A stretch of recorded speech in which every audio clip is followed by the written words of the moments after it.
Salut à tous dans cette nouvelle vidéo Lego. Aujourd'hui il s'agit de la brique actu hashtag 74 où comme d'habitude on traite de l'actualité chaude et brûlante autour de la brique danoise. Le plat principal de cette brique actu c'est l'émission Lego Masters qui va débarquer cette année sur M6. De l'information fraîche et juteuse que j'ai obtenue aujourd'hui de la part d'une des chargées de casting d'Endemol Shine, la société de production. Je vous en parle juste après. On va parler également de deux teasers qui courent en ce moment chez Lego. Le premier autour de la gamme Monkey Kid. On va rien dire, on n'a rien vu, il n'y a eu aucun leak ces jours-ci, mais Lego continue comme si de rien n'était. Et le second autour de la Lamborghini Sian qui va sortir un peu plus tard dans l'année, enfin même plutôt bientôt, dans la gamme technique. Allez, sans plus attendre, le menu est chargé, on y va tout de suite, c'est parti. Wow, mais quel programme cette brique actu! Alors si t'aimes, t'oublies pas de laisser un pouce en l'air et surtout, tu t'abonnes à la chaîne et que t'actives les notifications.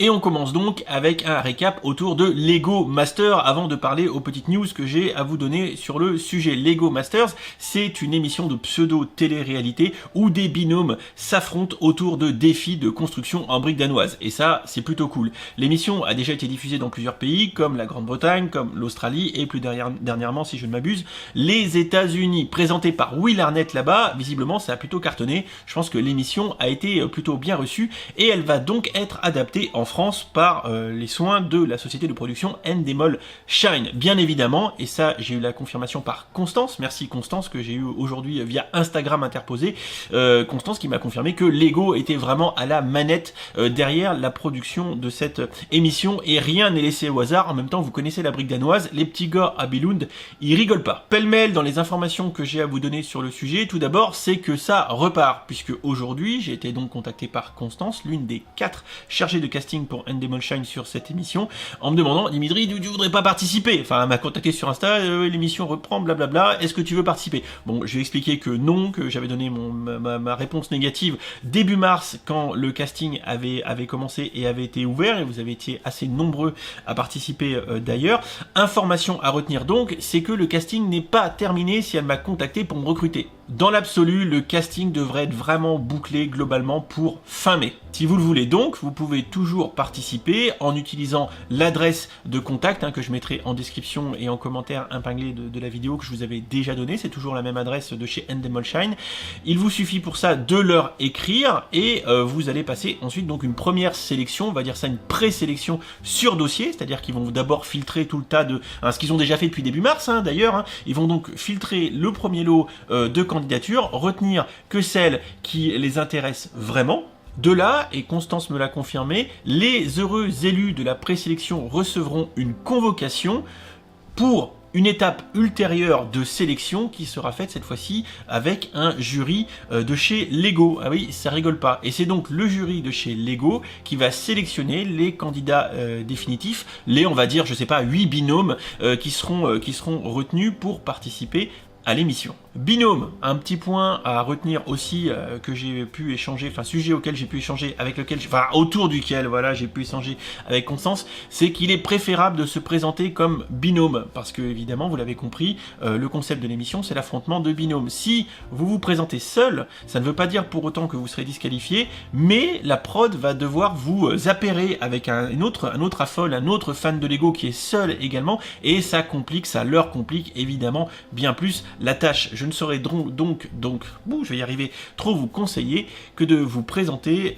sous la forme d'un binôme pour avoir les meilleures chances d'être sélectionné pour participer à l'émission. Pour ceux qui se posent la question de l'impact du Covid sur le tournage de l'émission, eh bien Constance me l'a confirmé, sans pouvoir pour autant confirmer les détails pratiques de mise en œuvre, mais il est évident que les consignes de distanciation, des consignes sanitaires, enfin toutes les précautions qui vont être prises lors du tournage seront évidemment assez drastiques pour éviter tout pépin. On est bien d'accord que si quelqu'un se faisait contaminer sur le tournage, ça se passerait pas bien pour Endemol Shine, donc à mon avis vous allez monter de la brique mais avec les gants. Autre information que Constance m'a donnée, c'est les dates de tournage. Le tournage aurait lieu du 22 juin au 25 juillet. Bah, autant dire que c'est plutôt dans pas longtemps, quoi. Donc, bien sûr, ça, on va mettre un conditionnel si on va dire, consigne gouvernementale qui foutrait tout ça par terre. Dans l'absolu, au moment où je tourne cette vidéo, nous sommes le 6 mai 2020. Vous avez donc on va dire 3 grosses semaines pour postuler encore et peut-être recevoir le fameux sésame, la convocation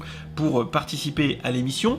Après cela, il y aura donc une étape de sélection officielle avec jury Lego dont la forme est inconnue pour l'instant et n'a pas pu m'être confirmée par Constance parce que évidemment ça va dépendre des conditions de réglementation sanitaire, etc. pour pouvoir se regrouper, passer à un casting plus en physique. Ça peut être compliqué, donc le format est évidemment pas arrêté et j'ai pas plus d'informations à ce sujet. Mais les heureux détenteurs du sésame de la convocation suite à la présélection auront donc une seconde phase de tri pour ensuite peut-être être retenus, on va dire début juin, un truc comme ça, avant de pouvoir du coup se préparer au tournage qui commencera fin juin. Autre information qui va pas faire plaisir aux plus jeunes, mais c'est une question que je me posais depuis longtemps autour de ce tournage parce que je voyais plein de petits youtubeurs Lego ou de petits jeunes se dire ouais génial, super, on va passer à la télé, on va pouvoir participer à l'émission.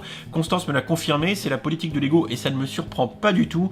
C'est réservé aux adultes. Voilà, pour la faire courte, donc c'est 18+, c'est Peggy 18. Voilà, c'est Peggy 18. Si vous n'avez pas 18 ans, c'est même pas la peine de postuler. Et tous les petits jeunes, j'en suis désolé, qui regarderaient cette vidéo et qui auraient postulé à l'émission et qui auraient peut-être eu pas de réponse, eh bien écoutez, n'en attendez pas, puisque de toute façon, le concours est réservé aux majeurs, ce qui moi me semble d'ailleurs de toute façon tout à fait logique. Enfin, autre petite information, et là je remercie Tonton Bell qui m'a envoyé le lien par email, c'est un article de Téléstar qui annoncerait que le présentateur qui serait aux commandes du jeu, ce serait Eric Antoine, le prestidigitateur, le magicien si je puis dire. Voilà, donc effectivement, ça nous donne quelques informations, donc de 8 à 10 binômes qui vont devoir s'affronter et relever des défis avec un jury composé d'experts Lego. Alors moi, des informations que j'ai, c'est que dans le jury, alors c'est absolument pas des informations données par Constance de Endemol Shine, c'est des informations que j'ai moi, c'est que évidemment on aurait là-dedans des designers de chez Lego. Lego comporte suffisamment de designers français pour qu'on ait des Frenchies dans la team du jury, et on aurait également peut-être également en coach de l'émission le patron de RC Bricks. Alors voilà, donc lui c'est un vrai maître constructeur, le seul qui est d'ailleurs stampelisé officiel Lego pour faire de la construction de grande taille en France. Donc là aussi, lui, il aurait toute légitimité pour participer à l'émission et coacher les heureux candidats de l'émission. Voilà ce qui conclut ce petit point autour de Lego Masters. L'émission est donc toujours sur les rails. Rappelez-vous de ma petite vidéo il y a quelques longues semaines autour de Lego Masters en danger suite au début de l'épidémie et du coup au confinement imposé par l'administration. Ça sentait le sapin. Ça a l'air de se détendre un petit peu, mais visiblement ils ont quand même pris du délai. Espérons qu'ils arrivent à boucler le casting, à avoir toutes leurs équipes. À ce titre-là, n'hésitez pas à postuler. Et dernière petite info, là je lis sur mon téléphone, si jamais vous avez soit Fiona, soit Zara, soit Emeline, soit Constance, cast, @endemolshine qui vous contactent pour éventuellement vous proposer de participer, c'est pas du fake, ce sont les 4 jantes damoiselles qui travaillent chez Endemolshine et qui sont chargées de casting dans cette société de prod, et donc c'est pas du fake, puisque au début mars j'ai eu pas mal de messages en me disant c'est Dimitri, c'est bizarre, j'ai été contacté par une nana qui dit bosser pour Lego Masters, j'y crois pas, est-ce que c'est pas de l'arnaque? Voilà, si c'est l'un de ces 4 prénoms, ce n'est pas de l'arnaque. On switch complètement de sujet, on passe chez William qui a indiqué que on avait ici un beau teaser pour Monkey Kid qui a été mis en ligne sur Twitter par Simon Lucas. Simon Lucas qui est visiblement un petit gars qui bosse chez Lego, hein, c'est marqué ici Senior Creative Director at Lego, co-créateur de Lego Ninjago, Executive Procedure, attendez, on va cliquer dessus, ça va être plus simple. C'est Senior Creative Director, donc directeur créatif ou artistique senior, donc c'est pas un débutant chez Lego, co-créateur de la gamme Ninjago quand même, et producteur exécutif de Lego Ninjago Movie. Ça ne rigole pas. Et là il dit, aujourd'hui je peux officiellement teaser quelque chose de gros sur lequel j'ai travaillé depuis 2 ans, je suis trop excité d'en partager plus le 15 mai. Alors ça sera pas May the 4th, mais ça sera May the 15th. Et du coup, on a une belle image ici avec le petit ruban, etc. Évidemment, ça sent Monkey Kid à plein nez. Alors je vous laisserai lire l'article de William assez intéressant autour de Monkey Kid. Alors je rappelle que la gamme Monkey Kid, est éminemment basée sur la légende du roi singe, un conte folklorique chinois qui est l'un des plus connus en Chine et qui a fait beaucoup d'émules de par le monde, avec entre autres grosse influence chez Akira Toriyama, le papa de Dragon Ball, puis Dragon Ball Z, puis Dragon Ball Super, Dragon Ball GT n'ayant pas existé bien évidemment, et donc grosso modo, Dragon Ball, Son Goku, qui est le nom japonais de Son Wukong, je crois, le nom du roi singe en chinois, et bien Son Goku, queue de singe, nuage magique, bâton, c'est le roi singe, on est d'accord, donc William ne manque pas d'ailleurs de le rappeler. Également, on va faire style qu'on n'a absolument pas vu le leaks, il y a une semaine et quelques jours, on a vu toute la gamme, d'ailleurs il y a une enseigne de vente qui partage les boîtes, vous pouvez aller les voir sur les liens de la page de William. Dans l'absolu, cette gamme Monkey Kid, ça va être un gros mélange, comme le dit William, entre une Exonite, des mechas, Ninjago, mais c'est pas évident, puisque si le co-créateur de la gamme Ninjago, Simon Lucas, si je me trompe pas et si j'ai pas de mémoire de poisson rouge, bah évidemment s'il a bossé sur Ninjago, il a co-créé le Ninjago et il bosse sur Monkey Kid, il va forcément avoir des influences. Voilà. Par contre, la vraie question, donc au-delà du mix entre Hidden Side, Nexonite et Ninjago qu'annonce William et dont je partage l'avis d'ailleurs, c'est quid du devenir de la gamme Ninjago? Parce que la première grosse question, c'est on ne sait pas si ça va être commercialisé partout dans le monde. Si là il commence à tweeter partout du coup, attendez, on vérifie, il a tweeté partout et il a tweeté en anglais, il a pas tweeté en chinois. Bon, s'il avait tweeté en chinois, on aurait pu se dire, ouais, ok, il fait l'effort d'écrire ça en chinois, ça pue peut-être du steak pour la commercialisation mondiale de la gamme.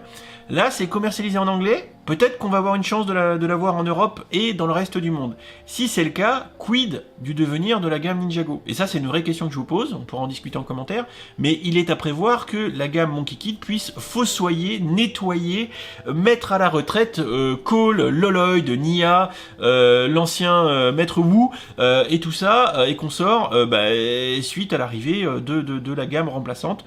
Ce serait pas déconnant. Également, à noter qu'on attend des annonces autour peut-être de produits dérivés, dont par exemple une série animée qui a plus que de grandes chances de sortir en même temps que l'anime pour le porter. Et autre petite chose dont j'ai percuté là en essayant de faire ma photo, parce que je viens de publier aujourd'hui une petite photo sur Insta débile avec Dark Vador qui est reconverti en agriculteur. Ça vous parle ça? Ce serait Trippa, la figurine du Monkey Kid dans la série de Fig 19, la précédente. Série de minifig. Bah ouais, si. C'est Monkey Kid, Son Goku. Petite queue de singe, bah de toute façon c'est Monkey Kid, hein. Si on regarde sur Brickset, il est vraiment appelé comme ça. Lego nous aurait pas caché un fucking teasing en plein dans la gamme de minifigs précédente. Et franchement, si c'est pas du génie ça, et j'étais passé complètement à côté, hein. Voilà, j'étais passé complètement à côté, une grosse quiche je suis. Ça c'est tout à fait comme quand Lego met un petit vaisseau sur une boîte du CS pour préfigurer l'un des prochains sets commercialisés. Ils le font assez souvent, moi généralement je regarde pas, j'y fais pas attention, mais c'est assez courant que Lego nous cache des petits easter eggs comme ça, et d'avoir mis le Monkey Kid dans la précédente gamme de minifigurines, c'est que maintenant que je percute. Voilà, je comprends vite, mais il faut m'expliquer longtemps. Dernier petit point de cette brique actu, c'est le premier teaser autour de la Lamborghini Sian, qui va coûter 1,5 bras à 380 boules et qui va être dispo au mois de juin. Et du coup, on voit ici la Sian, la vraie, hein, qui est magnifique. Hein. Voilà, moi j'aimerais bien la voir, hein. Vous me la donnez, je ne crache pas dessus. Et le teaser qui est balancé, c'est une vue de la vraie jante de la Lamborghini et une vue de la jante en Lego. Autant dire que c'est tout à fait, on va dire, réduit. Voilà, attendez, je vais mettre pause. Mince, putain, et franchement, c'est pas facile de faire pause, hein. Voilà. Donc là, on a visiblement la version en technique. Alors c'est la version technique ou la vraie? Faut pas que je raconte de conneries quand même, hein. Hop. Voilà, oui, c'est bon. Ça, c'est la vraie version, quand même, Dimitri. Et on a ici la version technique, mais les pièces sont vraiment de bonne qualité, donc on pourrait s'y tromper. Ça a l'air joli, ça a l'air gros, et surtout, ce qu'il faut retenir, c'est que depuis quelques jours, visiblement, se traînent des images d'une contrefaçon chinoise de Lamborghini Sian. Et une source sûre près du dossier m'a indiqué que visiblement, ce serait pas le modèle, ce serait pas une copie du modèle. Voilà. Donc, pour peu que les Chinois commencent à être créatifs et inventifs, Alors là, les petits gars de Lego, va falloir vous bouger le cul, parce que copier c'est une chose, innover c'en est une autre, et j'espère que le modèle Lego sera plus joli que le modèle qui se traîne en mode chinoiserie. Alors dans l'absolu, tout ça restera bien sûr à confirmer quand le modèle Lego sera officialisé.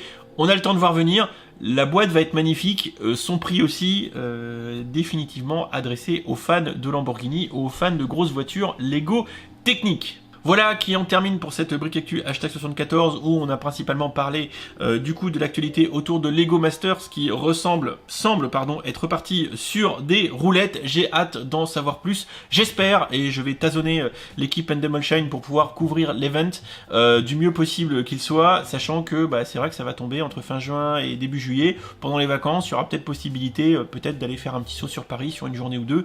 Ce serait très très cool. J'en sais pas plus pour l'instant, je verrai avec eux parce que ça va tellement être compliqué l'organisation à mon avis que je pense qu'ils vont limiter quand même le nombre de personnes au maximum. Je crains le pire pour pouvoir suivre cette actu, mais bon, on verra bien. Je vous fais des bisous, je vous dis à bientôt pour une prochaine vidéo. En attendant, on se retrouve dans les commentaires. Pas de stream ce soir, prochain stream demain, jeudi soir. Et en attendant, portez-vous bien, soignez-vous, faites attention, faites gaffe, tout ça, distanciation sociale, à force vous savez. Et ben voilà, j'en ai fini, je vous dis bisous, salut.